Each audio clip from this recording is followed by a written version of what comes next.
अस्सलाम वालेकुम व्यूअर्स। तो कैसे हैं आप? आज मैं आपको बनाना सिखाऊंगी मटन का सूप, यानी कि जिसको यखनी कहते हैं, गोश्त की यखनी हम बनाएंगे। चले स्टार्ट करते हैं। सबसे पहले बर्तन को ऊपर रखेंगे, यानी कि कुकर को ऊपर रखेंगे। 1 टेबल स्पून हम भर के डालेंगे देसी घी।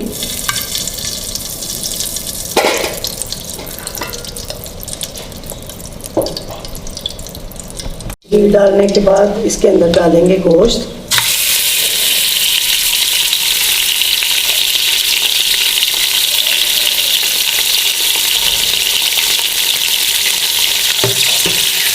गोश्त डालने के बाद इसको अच्छी तरह मिलाएंगे, मिक्स करेंगे।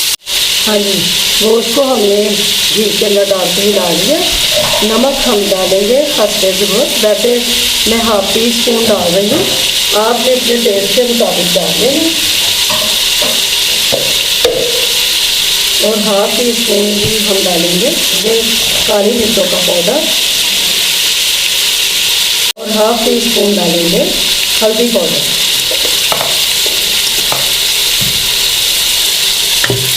इसको मिक्स करेंगे, थोड़ी देर इसके अंदर इसको भूनेंगे। हमारे मेरा मज़ेदार सा सूप यानी कि यखनी गोश्त की तैयार हो जाएगी।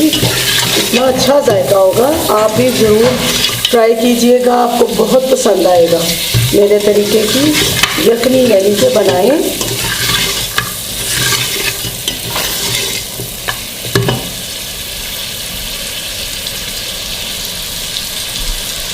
दो से 3 मिनट इसको भूनेंगे।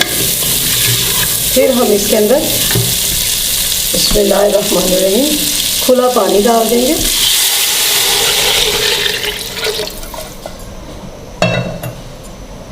देखें, अभी पानी और जाएगा। इसको मैंने लगाना है प्रेशर तकरीबन 25 से 30 मिनट का, ताकि ये अच्छा सा गल जाए और मज़ेदार सी हमारी यखनी तैयार हो जाए। हाँ जी, पानी डालेंगे थोड़ा और। अब फ्लेम को तेज़ कर देंगे और इसको प्रेशर का ढक्कन हम बंद कर देंगे। इसका प्रेशर का ढक्कन बंद करके प्रेशर लगाएंगे। टाइम मैं आपको बता चुकी हूँ, तो उसके बाद देखेंगे। प्रेशर मैंने लगाया था, ये देखें मटन का सूप यानी कि हमारी गोश्त की यखनी तैयार हो चुकी है, बहुत मज़े की है। इसको मैं अभी बाउल में डालती हूँ।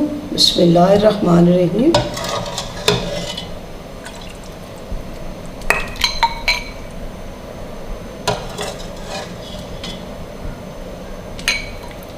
जी, मज़ेदार सी यखनी यानी कि मटन का सूप तैयार हो चुका है। इसको मेरे तरीके का बनाएं, इसको बनाएं पिएं, बहुत मज़े का है। अगर कोई घर में बीमार है तो लाजमी इसको बना के दें। मैंने जब इसको गोश्त को घी के अंदर फ्राई करने लगी थी, तो फिर मैंने इसके अंदर लहसुन के जवे आपके सामने नहीं डाले। 6 लहसुन के जवे डाल लीजिए और 2 इंच का टुकड़ा बारीक बारीक काट के अदरक का भी साथ ही डाल लीजिए। उसको भी इसके अंदर भूनें और बाद में पानी डाल लीजिए। बहुत मज़े की यखनी बन जाएगी।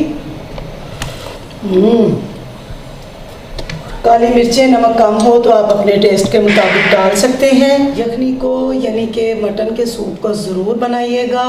अपना ख्याल रखें, दुआ में याद रखें। अस्सलाम वालेकुम, अल्लाह हाफिज़।